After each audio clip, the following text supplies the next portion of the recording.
aren't working for some reason.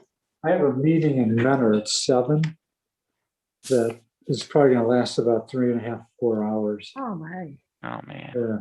So I'm trying to get everything charged up here, and I think I'll do this meeting without headphones. All right, John Mitchell, this is Christy. We are live to public. We're recording, so you're welcome to start the meeting. Thank you, Christy. Thank you for all your help. Well, first of all, I'd like to welcome everybody to the inaugural meeting of the Chagrin Falls Village Charter Commission. I think that there's a lot to be said for taking time out of your busy schedules to make sure that we've got something in place that can really guarantee that Chagrin Falls remains the type of village and the type of place that we attracted all of us to move there to begin with.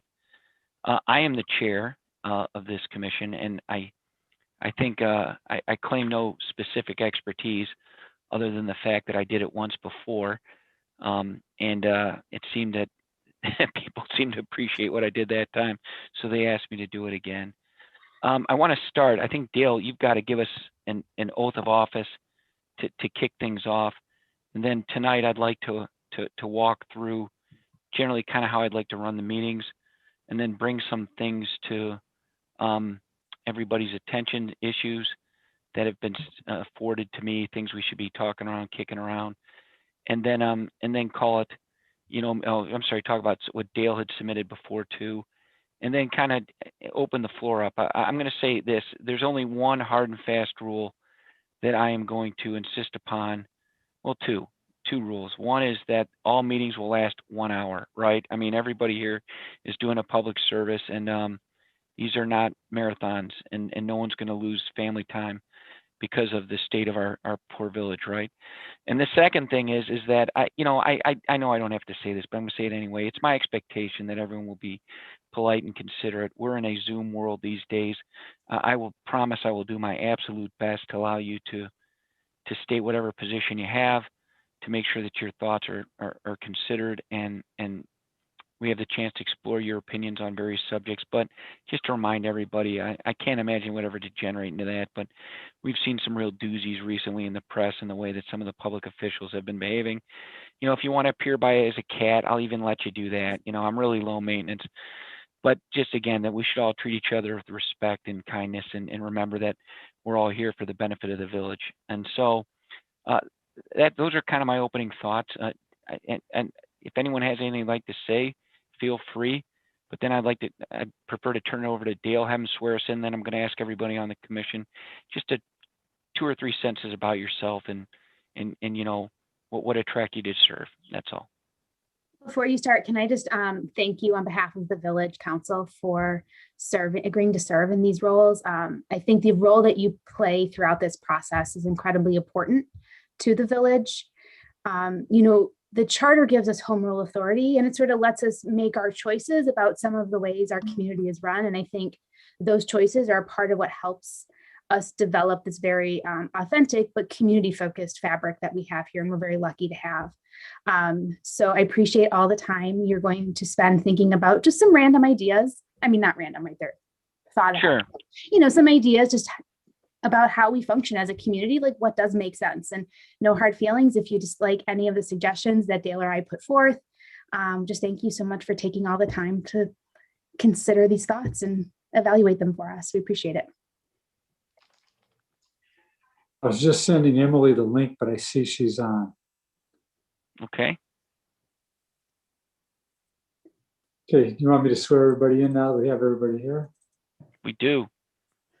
Okay. We are missing Justin. Oh, that's right. Is he unable to attend? I think he was unable to attend. Okay. All right, so for John and Catherine and Emily, if you would all raise your right hand.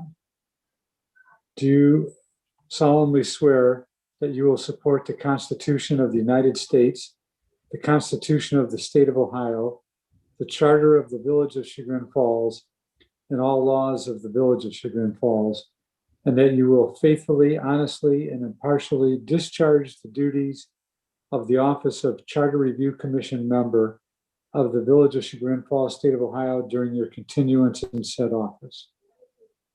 I do. I do. Thank you. We'll have to remember to swear Justin in when he comes next time. We can do that. So, Dale, are you finished with the oath? I am. And in my recollection is you had a couple of time constraints here. So if you've got to jump on or jump off, please do that and let us know, and we'll do our best to accommodate your schedule. Okay, I actually, I need to jump off for about 2 minutes, and then I'll come back, and then I got to jump off again. But there's, I tell my wife I'm 240 pounds, but just one guy, right? So I mean that's you're kind of adopting that approach. Go ahead. Well, I'm going to juggle 2 meetings tonight, but my alarm guy just showed up. Our alarm system's all screwed up. I'll be right back. Yeah, fair enough. Okay. Okay. Well, my screen is I'm just going to go left to right based on who I see. Catherine, how are you? Would you take a moment and tell us a little bit about yourself and why you agreed to serve on the Village Charter Review Commission? Sure. I'm Catherine Gatos. I actually grew up in Chagrin Falls, so I'm excellent. A lifer who went away and vowed I would never, ever come back, and yet here I am. I have a almost 5-year-old and almost 1-year-old. So we had a newborn during COVID, so we're one of those busy people. And drawn to commission mostly because well, first Aaron and Angela and Carl all kind of ganged up on me and have wanted me to get more involved, and thought this would be a great way for me to get my feet wet. So excited to participate. Excellent. Well, that's quite a gang there. So if you could stand strong to those personalities, that's a credit to you. Hey, Emily, how are you? I'm wonderful. Apparently not very good with finding Zoom links and emails. No, I appreciate your patience. This is a low maintenance crew here, right? So go take your time, no worries. Yeah. So Sure. Go ahead, tell us about yourself. Absolutely. So I'm from right down the road in Solon, and I met Catherine actually in law school, and she was always talking about Chagrin Falls and how great of a place it was to live. So she'd clearly already started swinging back this direction. And I knew that I could not live in the same city as my parents. So I moved like 5 minutes away. You know, this is like public record, right, Emily? Right. My parents. Maybe don't send this link to your mom. Yeah. Right. Well, she knows. But yeah, so anyway, we have 3 children in the Chagrin schools, 2 second graders and 1 kindergartner. And we try to be as involved as possible. I've been on the beautification committee. Let's see, what else have I done? I was on the women's committee, the Little Theater Women's Committee. And I've done a number of other civic things, and I'm very interested in serving the community and being a part of it. And that's, of course, one of the reasons that Chagrin is such a great place to live, because every single one of us can be a part of it, and make a meaningful difference in it, and be, we're not just people that are along for the ride. Everyone here really pitches in and makes it the wonderful village that it is. And of course, that comes with the responsibility to participate when Aaron asks you to, or if you hear about cool opportunities that you might have the interest and experience to help with.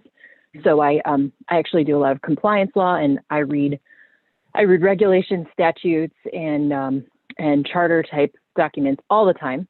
So this is right up my alley, and I'm really excited to serve the village in this way. And I'm excited to be with all of you wonderful, esteemed people here. Well, so thanks for having me. In light of your love of compliance law, I think this could be what we call a match made in heaven, right? I mean, it's Yes. We're going to take advantage of that. So absolutely. Yeah, there you go. Hang on here, my computer's yawning and I'm losing it. Anne, there you are. Hey, Anne, you're up. Could you talk to us, please, and tell us about yourself? Yes, thank you. I'm Ann Griffiths. I grew up in Chagrin. I am probably old enough to be Catherine and Emily's mother, maybe even Aaron's mother too. Actually, yeah. I grew up in Chagrin, moved back here nearly 30 years ago when I went through a divorce, and raised my 2 children in Chagrin. In fact, Catherine, I think you might have been a year or 2 ahead of my son, David Bruno. Mm-hmm. Yep, yeah. I know David. Yeah. So I raised my children in Chagrin. My children are adults. 35 and 32. One lives in Chicago. The other one can work remotely, so she is traveling all over the United States and soon all over the world to be able to experience different environments while she can work remotely, which is really kind of fun. I do not have grandchildren yet. I'm hoping that those are on the horizon. I am on the very different end of the spectrum for most of the people in the room. I am a nurse and have been working for a major insurance company for about 24 years. So I've been in managed healthcare for quite a while. I said yes to Aaron because why wouldn't you? I have a lot of respect for Aaron, and I'm happy to serve because of Aaron. Excellent. Well, thank you. I think we've got a cell phone caller here. We I believe do. that's Justin Herdman. So Justin, you're muted right now, but if you want to take yourself off mute and introduce yourself, that'd be great. And I think Christy wound up unmuting him. There Oh, she did. there she is. Okay. I'll be quiet now. Okay, I think, does it work? Can you hear me? It is. Yeah, we can. Great. Oh, wow, thank you. Okay, I'm sorry to complicate everything here by having to call in. I won't bore you with the details, but my Zoom was not working. Well, hello, everyone. I actually did get sworn in. I was in during the swearing in, and I followed along dutifully. So I'm happy to do it again should Dale require that. But I did. I think at least complied with the spirit, if not the letter of the law. I'm willing to accept your affirmation. Right. I'll take your word for it. Thank you. My name is Justin Herdman. I live in the Village on Maple Street. I am originally, though, from down the road in Bainbridge Township, which is where I grew up. I went to Kenston, so please don't hold that against me. Our kids, though, go to Chagrin schools, and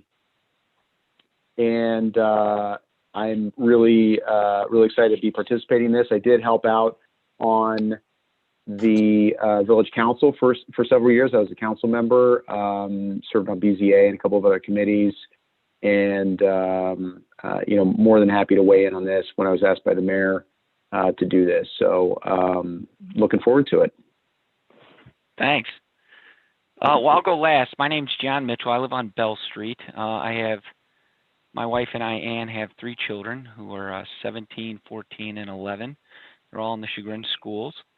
I have had a history of service here in Chagrin as well. As I mentioned earlier in the call, I was on the Charter Review Commission. Then I served as a filler for council when one of our council people moved away shortly after being reelected, and found that to be a very satisfying experience. And now I'm here. I'm back, being a retread as the Charter Review Chair. So I'm excited to get to know some of you, and some of you I do know, and to work with you collaboratively to see if we can get make some changes that benefit everybody in our village. So, well, look, let me do this again. I've sworn, the only 2 rules, and rule 1, 1 hour. So here's kind of what I was thinking for process. I talked a little bit about that. Sticking to our agenda, we're on number 4. Look, the process for running the meetings, I just expect that people are going to be polite, and we've got a little hand button here. If you need something you want to say, you can raise your hand, and I'll do my best to call on you as timely as I can. Again, I'm going to give everybody the opportunity to speak and express their opinions. I don't think there's anything of such gravity that this would degenerate into some sort of screaming match, but now that it's on YouTube, maybe somebody would be entertained if it did, but let's hope that it doesn't. So I set the dates in March, frankly, just because I wanted to get something on the calendar, but I will ask each of you sometime in the next week to email me and let me know what is best for you in the evenings. For example, if you're working typically Thursday nights, or you've got a long-standing family commitment, I'll do my best to schedule around those things. And if we have to get to a position where the date rotates, maybe it's a Tuesday, maybe it's a Thursday, maybe it's a Monday evening, depending on what's going on, I'll do my best to accommodate everybody. The only thing is I do have to let Christy Holmes know at the beginning of the month, so our meetings can be posted on the village website. So again, in the next week or so, if you could let me know generally what the best days of the weeks and the best times during the evening are, again, we'll do our best to accommodate. It's nice that we can do this via Zoom, frankly, because before we met in person, we would go over to the village hall, and the five of us would hammer on these weighty issues. No one would ever come. But now that we're on Zoom, we can have all kinds of people attending. So maybe that'll benefit the community there as well. Hey, my email is very easy, john.mitchell@thompsonhine.com. If you Google me, John Mitchell Attorney, you might find me, see how all the white hair my kids have given me, and see me on the web. So just let me know again what works for you. I'm on step 5 here, identification of and discussion of potential issues for consideration, including, and I want to say a few things about this. I've kind of broken this down into 2 things. One are item 5 is what people have emailed me and asked me to talk about. Then item 6 is our very capable law director, Dale Markowitz, kind of did a very, I'll call it a deep dive or a scrub of the current status of our charter to identify things that could be better or be improved, and we'll walk through that too. So I mean, step 1. So going to agenda item 5. Aaron, I don't know if you want to wade in because you had emailed me, or I can handle it either. I'm happy to cede the floor here. I've got plenty of water to keep. So what I asked council to do was to review the charter and send any of their any suggested changes they may have, to send those individually to Mr. Mitchell. I didn't want to be the conduit to that. I felt like council should all be able to approach with equality to the chair of the commission, and nothing would be like sort of censored by me, because that's just not, in my opinion, the role of the council president. So these are from me. And yeah. Okay, term length for council. So this was on the ballot, gosh, was it 10 years ago now? It might be 10 years ago. And at the time, the mayor was also a 2-year position, and that passed into a 4-year position, but council, the community declined to have council become a 4-year position. And I think it's worth revisiting this. It did come to us 5 years ago, and I argued very strongly against having a 4-year term for council. But having sat on council, there's some logistical challenges to 7 seats every 2 years. And it wasn't something I really I don't think I appreciated it. And Dale laughed at me when I told him I was going to bring this up. When you come on council, it's an onboarding process. You have to learn the systems, and you meet a lot of new people. And, that we pass budgets in March. So you pass your first budget 3 months in, and then, by the time you're sort of understand what's going on, you're up for election again. So it's this very constant cycle of election, which in some ways is good, because I think it really does hold public officials accountable to the voters and to the community. But the negative is that it does slow down progress, and we know government tends to move pretty slowly as it is. So I think that there's some continuity to be gained with staggered terms as well.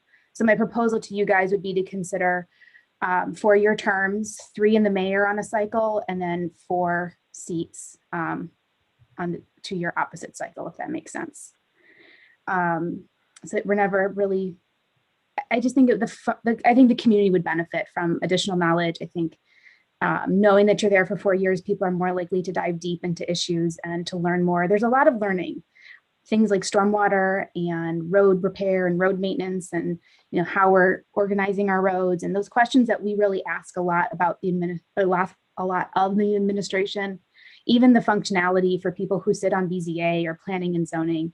The knowledge gains you have to make to become an effective board member. I think we'll end up with better public servants with a 4-year term. Thank you. Let me say this too. This is the point where if anybody wants to weigh in, you should feel free to raise your hand or get my attention, or if your little hand thing's not working, just keep waving like you're stranded on a desert island.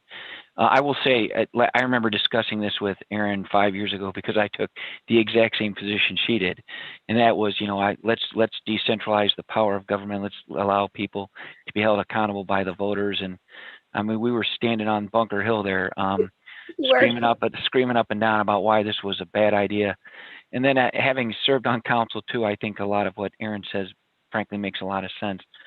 Because there is an onboarding process, and there is a benefit to the community to having our council people have the opportunity to learn the job and then continue to stay on the job for a turn.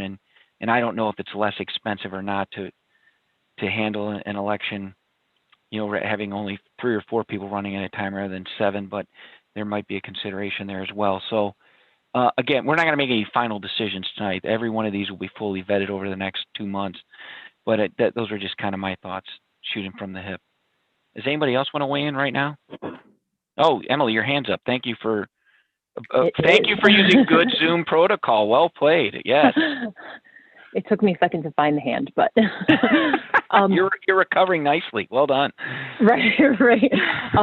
So I think I'm definitely open to this idea. I'm wondering if there's a reason we're talking 2 years or 4 years instead of 3 years, or if there are other increments that might have similarly effective results without sort of compromising that initial idea that you want the accountability. Like, what about 3 years? I'm not saying 3 years is better, but I'm just wondering what makes you choose 3 instead of 4? Is there any other administrative reason?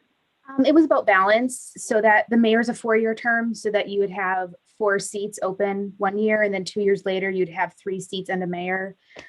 It just felt symmetrical to me. A lot of municipalities in Ohio do use a 4-year term or a 2-year term. I don't know that there's many 3-year terms out there beyond appointed boards and commissions. But I mean, that's why we have you guys to kick the can around. Justin, I mean, that's a good Catherine, answer. Ann, Yeah, anybody else want to weigh in? This is Justin. I'm sorry I can't raise my hand. I just have to jump in. So apologies. And just don't forget, since you're on sale, I can mute you at any time. Tremendous power here. Yes. Well, I trust you to wield it with all of Judiciously. the discretion. Yes. Thank you. I'm actually I have mixed emotions about this one. So I don't want to come down and say I'm in favor of either approach. The one thing I would say on a longer term that I would just offer, having been on council and having seen the way that the council has evolved over the past several years, is when you have a 2-year term, it seems to me like you tend to have a council of 2 different varieties. One is one where it really doesn't change very much over time. And in fact, people kind of stop running after a certain point in time. We were at that stage in the village probably about 15 years ago or so, where there was really, it just wasn't really any fresh ideas or new people that were even willing to run for council. And then alternatively, I think we've seen quite a bit of turnover over the past several cycles. And I think, if there is a way to, and I don't know what that is necessarily. I don't know that it's necessarily a 4-year term, but if there's a way to ensure that there's a healthy entry of new ideas, people who are willing to serve, and accommodating that, but also at the same time maintaining what is very important, as Aaron pointed to, which is that continuity, being able to have people on council who've been through multiple budget cycles and know the way that the village works. Just getting to know, even though it's a small town, getting to know the ins and outs of village administration, it takes some significant effort and time. And so I don't know exactly where I end up on this, but I'm really anxious to engage in the discussion on it because I think it's an important issue. Catherine, you're off mute. Did you want to weigh in, or do you want?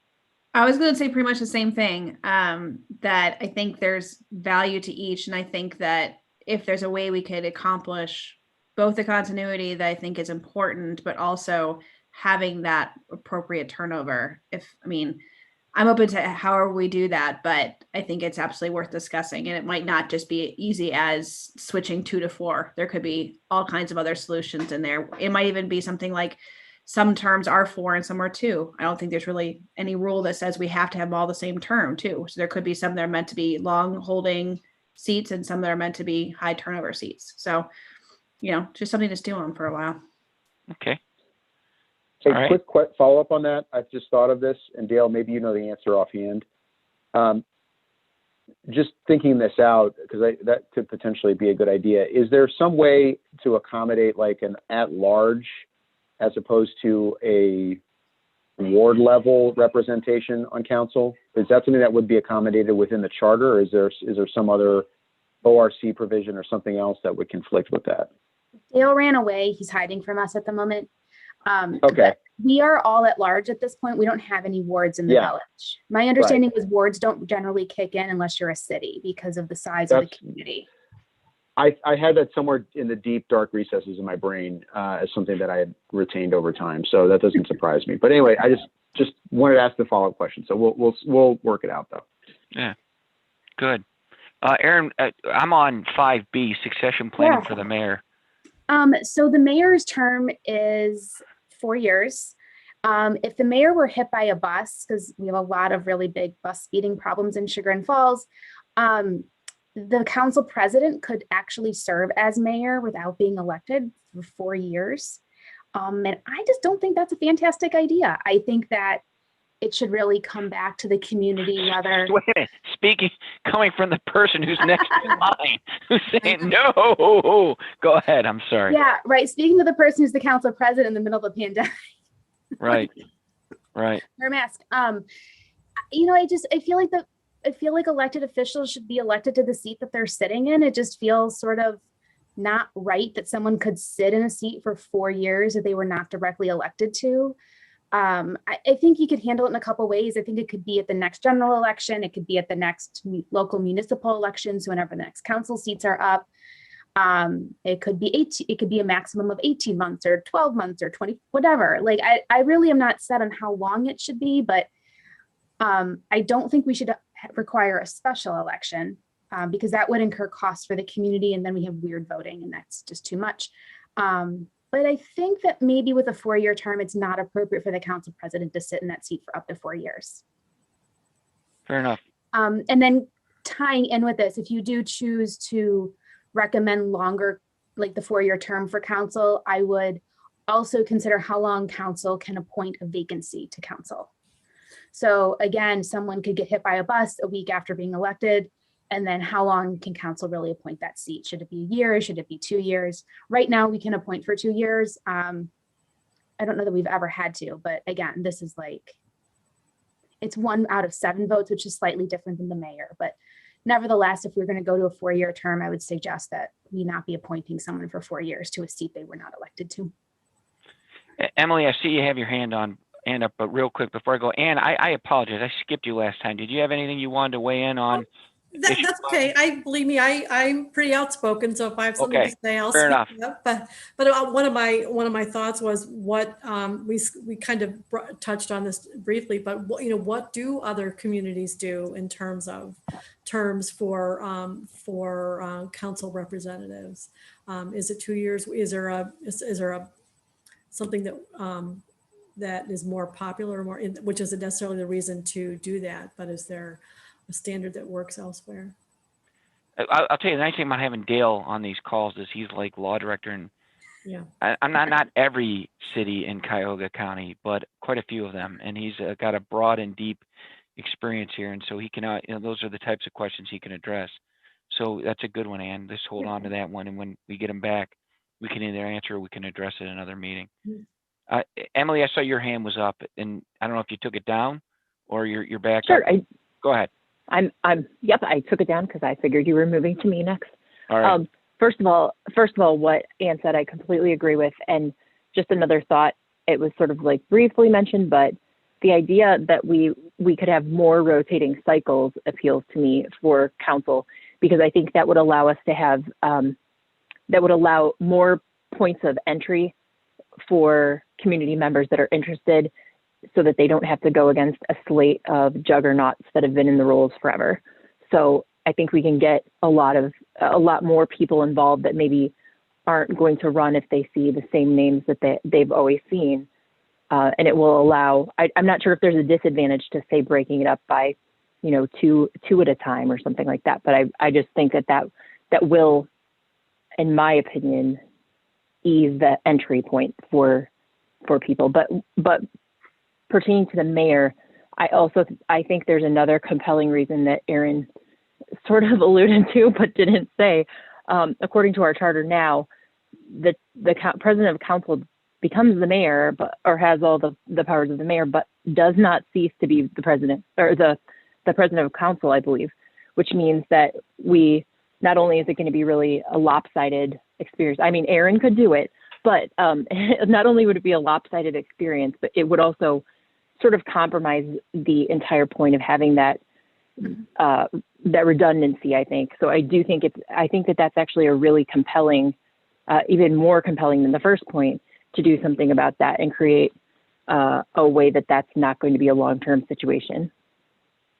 That's a great point. Yeah, that's something we're going to have to look at. Anyone else want to weigh in on 5B, succession planning for the mayor? All right, hearing no takers. Aaron, I'm going to ask you to identify and explain the issue in 5C. So 5C, 5 years ago, the Charter Commission was asked to sort out some due process issues that Dale felt like we were facing. I'm really glad that Dale disappeared for this part. And so what we originally, any decision, BZA had no actual final decision authority. Council had to approve all of BZA decisions. And so this compromise suggestion was put together where BZA would have decision-making authority, like final decision authority. And then 3 members of council could appeal to have any decision of BZA heard at council. And now we've done it a handful of times in the last 5 years, and we hold a full hearing now. Previously, they would sort of vote to affirm all of BZA's decisions unless they didn't like something, but there was no hearing. There was no sort of due process stuff. And Dale assured us that we do want to keep due process, so we had changed it. And so we've done it for a few years. It's not something that's done in other communities. I think in some ways it's worked well for us. In other ways, I don't know that it has. I think it's got, it's got the yin and the yang with it. So I just felt like 5 years in, it was maybe time just to let's kick the tires a little bit, make sure it's making sense for the community. And it just felt like an appropriate time to do that. So I really am neutral on how you come out on this. I just feel like it should be just considered as a matter of study. So this one I would recommend you read. I recommend talking to Wade Frick and, some other people just other than me, because I will say I don't feel like I'm always the most qualified to run a hearing. So that's always very stressful. Fair enough. They're real decisions. I don't want to mess up anybody's situation. So would anyone else like to be heard on this issue, 5C? Okay. I would add something too. I think it's worth talking about, because I would think that, those BZA meetings can be, contentious isn't the right word, but they can be passionate, right? And so I think it's also a little challenging to ask these folks to donate their time and to really pour their heart and soul and do a lot of reading and have a hearing, and then just a question whether or not it can be arbitrarily reversed and reviewed and just on the whim of 3 people. So I mean, not that I'm advocating one way or the other. I'm really not trying to on this one, but I think it's worth talking about and getting some input from folks to find out what they think about it, including Wade. So I think Aaron's comments are good. Again, I kind of believe in good governance, and I think it means the checks and balances. And I think this is just a good one, just to make sure it really does work. So I was going to have a 5D, which was invade and annex Bainbridge, right? And just throw that out there to see if people are paying attention. But I decided, since I found out this is going to be on YouTube and it's public record, that I wouldn't have that kind of fun. So I think invade and add in. Why would you add in Bainbridge? Let's pick somewhere else.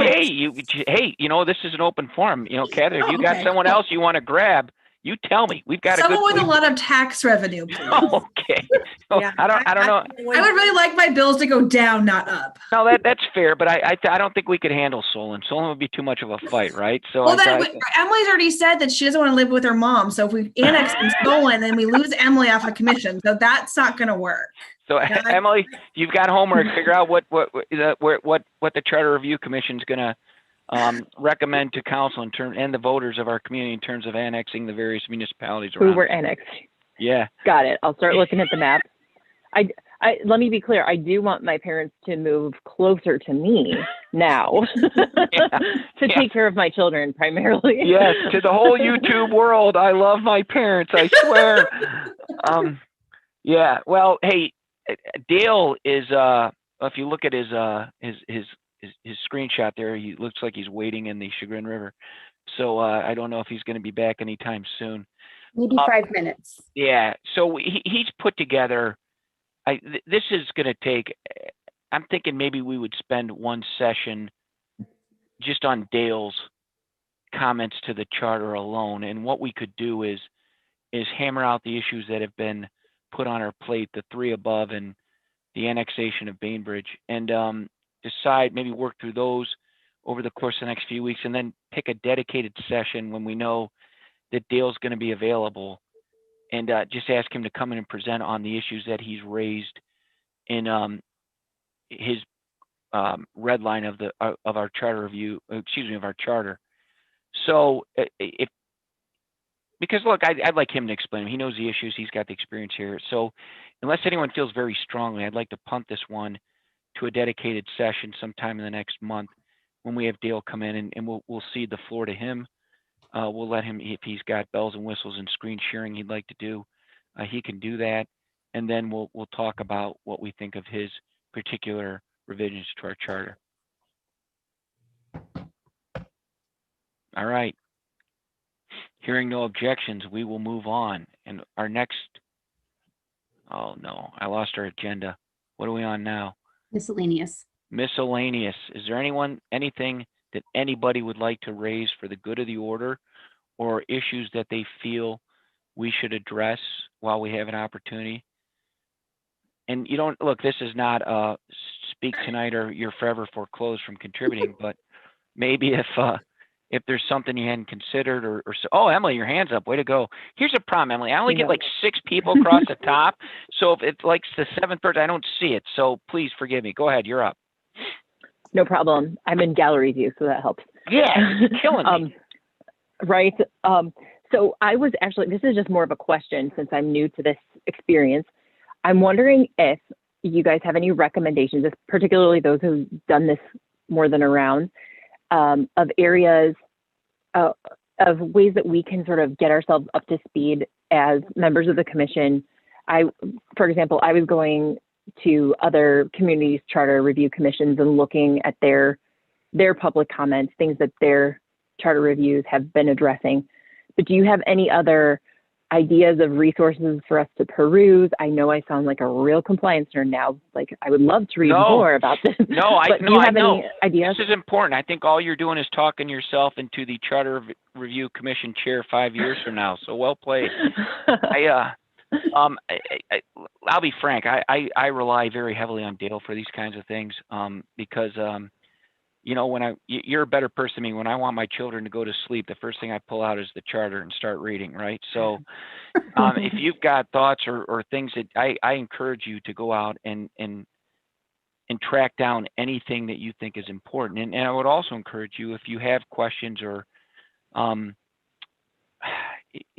issues that you think you want to address, or you're finding tension between maybe Solon's charter and ours, or Parma or Lakewood or some other municipality, you know, don't be afraid to email Dale directly, right? And I would ask that you copy me so I can make sure that it gets to the rest of the commission, so we don't have him doing multiple research projects. But at the same standpoint, I mean, he really, I can tell you, when I served on council, I had tremendous faith in Dale and the job that he did and his knowledge and his expertise. And it's a resource we should use. So I guess what I'm saying is, don't feel like you have to reinvent the wheel, but I want to encourage you to do whatever you think is appropriate, and he can direct you when there's issues that you identify that you think would be good to talk about. Hey, John, it might be helpful to ask Dale if he has a couple of other charters that he likes. Oh, that's a great point. He does read this for fun reading. And I bet you he has a couple that he thinks are good charters. Yeah, I mean, if he'd climb out of the Chagrin River there and get back on our thing, we'd be able to explore this with him. But that's something we can table. But no, yeah, that's an excellent idea. So, well, why don't we do that then? And we'll ask Dale. There you, oh, timing is everything, Dale Markowitz. Speak of- Well played. Speak of the fisherman. Yeah, good? yeah, there he is. Yeah. Hey, Dale, the question was, well, Emily, why don't you just ask him directly? Go ahead. Sure, Dale. I basically am trying to educate myself about charter review trends and other best practices, kind of looking at I had been looking online for other charter review commission notes and things like that, but I was wondering if you had any resources that you would direct us to, or any other areas for background, or, and then Aaron had mentioned that potentially you may have some charters that you actually really like, or you think that they're well done. And if you would direct us to those so that we could read them in all of our copious free time while virtually homeschooling our kids. I mean, no, not homeschooling, I promise. One resource, the American Legal Publishing Company has all of the charters and ordinances for about, I don't know, maybe 40% of all the communities in Ohio, and in Northeast Ohio, probably about 75–80%. So you can go to American Legal Publishing's Ohio website, and then it breaks out all the different communities alphabetically. You can just click on the name of a community, like you could say, okay, maybe Shaker Heights has a good charter, and then it'll take you to their ordinances. And in the beginning of all the ordinances for every community, it's set up that the charter is first. So you'd be able to see the charter. I would tell you that overall, there's a lot of things I like about ours. I think ours is efficient. It's easy to follow. Some communities have gotten, too tricky with their charters and what kind of provisions they put in it. It's what we call, there's this old legal term called hoist with your own petard, which is really from it doesn't come from the law, but you put your petard, which is like mortar, as you're going up on your ropes, and the more petard you put in, the harder it is to go up. And the same thing could happen here. It's like I see some charters that still have provisions about open meeting laws that they would violate the open meeting laws if they went into an executive session for anything. So I try to keep the charter simple, streamlined. I try not to think about what we should put in there as much as I think about how to stay out of trouble and not have conflicting provisions in the charter. If I had to tell you to look at some other ones, I would say take a look at some villages and also some smaller cities. Mayfield Heights, Mayfield Village are two good ones I think you could look at. And Shaker Heights might be worth looking at. Westlake is probably a good one to look at. Let's see. Who else is there like? Don't go with Lakewood, I can tell you that. I had a matter with their charter. It was a mess. I think they fixed a lot of it. Solon is going through a charter review right now. I wrote the legislation that got passed a year and a half ago to fix the problems they had. They got sued in the Ohio Supreme Court over their referendum language. And there was some really bad language in there that went through 3 different law directors. And when I looked at it, I go, I don't know. They couldn't have read the charter, because if they read it, they would have said, this is terrible, you got to fix it. But as we're going along, we're probably a little bit ahead of Solon, but we might want to follow up with them and see what they're doing about their charter review as well. And I have meetings every 2 weeks with the city, with the mayor, law director, engineer, road superintendent. And so I tend to ask them questions about what's going on there. And so I'll stay with them on that. There's nobody in Geauga County whose charter that I like. South Russell doesn't have one. I don't like Chardon's. Burton doesn't have one. Middlefield doesn't have one. I think in in Lake County, whose might be worth looking at? Is your list long enough of charters to read? What's that? Is that enough charters? Yeah, Dale, I think you filled enough. I'm loving it. Okay. It's a good start. I can do this maybe by next week, you know. There's a She's gonna quiz. read In them 2 weeks too. from now, Emily, there's a quiz. You got to know all these. I'm not gonna lie, I loved hearing that. I'm like, this is fascinating. I feel like I have a map in my mind of charters. You know, Oh, You look awesome. happy. the other part of your question was like, what other resources are there? And I've never seen a book or a treatise on charters, you know, or how to put one together. I mean, there's the Ohio Municipal League had a long time ago, and I'm sure they still have it. They had a guide on charters, and so we're a member of the OML, and so they would have. I think they have like a form charter that they recommended, and some other stuff. You might want to look at that. I have access to their member site if you need me to send anything. Excellent. Yeah. So Dale, while you were, I'm sorry, please, if somebody else I wanted was to just about to. I was just about to say exactly what I believe you're about to say. So I'm gonna stop. No, you go ahead. Floor is yours. You're not. I'm going to say something different. Go ahead.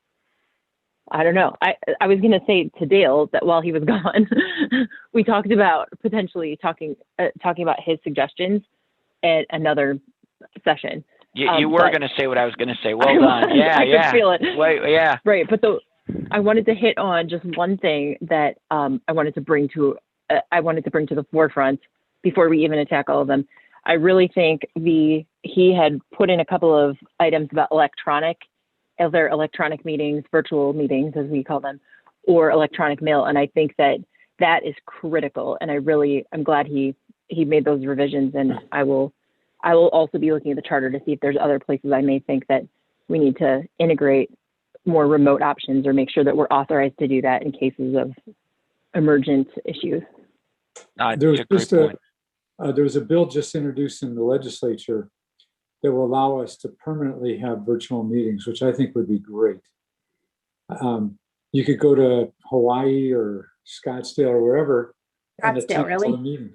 It's like when we have a council meeting and somebody's not there, we go, what could their excuse possibly be for not attending this meeting?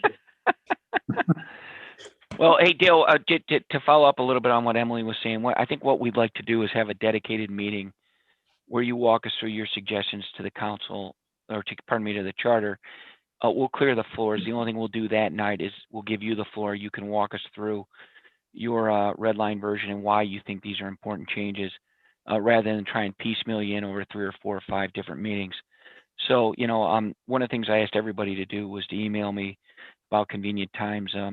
I know Right, you I'll are do that. particularly busy, so why don't we tentatively set you for some time in April that works for you? And if you can give us enough leeway, we'll block you off and set that, and we'll call it the Dale Markowitz night at Chagrin Falls. I wasn't going to be able to go to your meeting on the 18th because I had a Bainbridge Yeah. meeting. But that I just heard today that meeting is probably going to be continued for the matter I'm involved in. So I might be able to do it on March 18th if that works for all of you. Well, that does. We have. Well, first of all, Emily, your hand's still up. Are you done or okay? So unless somebody objects, we have a meeting for March 18th. I think that makes a lot of sense since we've already got it blocked off to just, again, make it Dale Markowitz night. And then that'll be the primary agenda for that evening. And we'll just fill this space and obviously, Dale, you've got exactly 60 minutes. As I've told before, if you go over, you're done. You never get to speak again.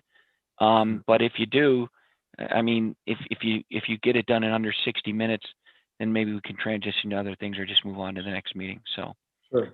okay, so we'll put that as a tentative for now. Other than that, is there anything else that anyone would like to discuss? If we could end our first meeting like 10 minutes early, I think this would set a very good tone for what we're trying to accomplish. But I want I'm to going make to sure. throw a question out at you, John. I'm sorry, Dale, we talked about the term length of council. Do Sure. you feel like most in Ohio are 4-year, most in Ohio are 2-year, or some 3-year? Can you have some 4 and some 2 on a council our size? Mostly cities are longer, villages are usually shorter. And that's because if you're a statutory village, it's a 2-year term. So when they transitioned over to charters, they typically kept it 2 years. But there's, I don't know. We'd have to, run through and read a couple hundred charters to know. But I'd say that the majority of municipalities are probably 2 years. But I don't know. It might be just a slight majority. Trying to think. The bigger the city is, you would think it's the opposite. The bigger the city is, the shorter their terms are. In Cleveland, I think they'd like to have people. I think they'd like to have an election every 6 months in Cleveland. Because nothing gets done when you do that. Right. Yeah. Yeah. Yeah. It's interesting because I feel like my friends on other city councils that I've gotten to know tend to have 4-year terms, and they are mostly on cities, to be fair, because there's not many villages that.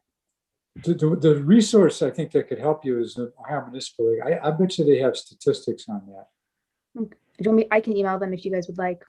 Yeah. Sure. Yeah, I bet you they Again, I'm know not the- actually on the commission. Yeah. I would think they know, a lot of that stuff, that somebody's put that into a program and Okay. they have that. The Board of Elections for Cuyahoga County can also tell you, they know the length of term of every office in the county. That's Well, I mean, look, we can consider it. We can give it some thoughts, but we'll see what works for us and talk it through, right? Sure. All right. Anybody else got anything else for the good of the order? Catherine? No, the only thing I would ask is that once everybody gives you the dates, that we try to get a calendar out there quickly, because Thursday nights are very tough for me. I usually have meetings every Thursday night somewhere. But so I want to try and either get somebody else in my office to handle other meetings or to try and get the time in. But if your meetings are only 1 hour, a lot of the times I'll be okay. Well, Dale, I don't want you, I mean, like, I think I'm hopeful that, we can guide this through and then maybe ask you to weigh in at the end rather than have you competing for time with other municipalities. I mean, I'd like to think that we can guide this ourselves and use you as a resource. That's how I intended. I didn't want to put this kind of burden on you where you had to be there every Thursday night. So if that works for you, that's what we can do. I mean. Sure. Okay.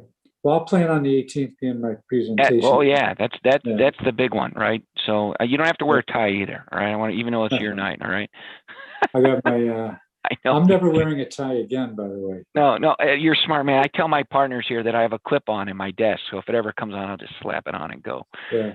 The one thing I would recommend, and this is something that, John, if you remember, we did the last time in 2016, is we had a meeting where you had the administration come and give you their thoughts. Yes. And then we had council do the same thing. And now that we have Zoom meetings, it should be even easier. So I would recommend you do that as well. Sure, we can do that. And my goal is to get something. I should double check the timing, but my goal was to get something in the hands of council, like our completed report, like the end of May. I think that's it. No, I know. No, okay. I lose my virtual meetings at the end of June. Okay. And this needs 3 readings. So at the very latest, it has to be to council for our second meeting in May. Okay. I don't want to try and have. That's no problem. Just give me a date. What's my drop dead date then? I'll email it to you. I just want to make Excellent. sure we complete this before the virtual meetings lift. Sure. Because May 24th is that council meeting date. I also just saw that the governor just announced that, once we get down to 50 cases per 100,000 people, they're going to get rid of all the orders. So if he removes his emergency order, then we won't be able to have virtual meetings unless this new bill passes. Right.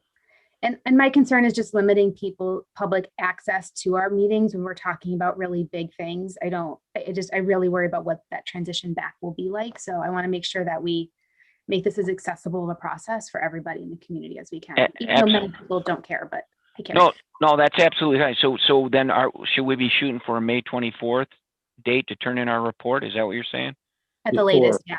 Oh, got it. Okay. But All right. we would need it before, so we can get it on the agenda and get it to council before the 24th. Oh, sorry. Yes, that's a better way to say it. Okay. If you could get it to us by May 3rd, that'd be ideal. May 3rd. All right. If you can't do May 3rd, May 17th is your drop dead deadline. Well, that's St. Patrick's Day. I can't imagine a lot of business. So not gonna May get- 17th. Oh, March. Thank you, 17th. Ann. Did I say March? I'm sorry. No, I think you said May. You said May. You No, just this decided about was St. my Patrick's Day. mistake. My mistake. I heard the Done. 17th. And You're the one thinking St. Patrick's Day. I'm going to do it I was twice going to say this year. he's just ready all to right? celebrate with me. All right. Well, we should be able to wrap this up by May, I would think, without any real issues. I mean, we've got all of March.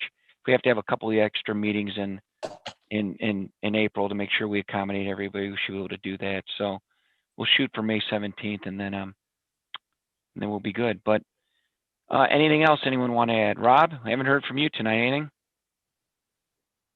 No, I think we're starting off well, and I look forward to being part of the discussion as some of the items in Dale's presentation come to light.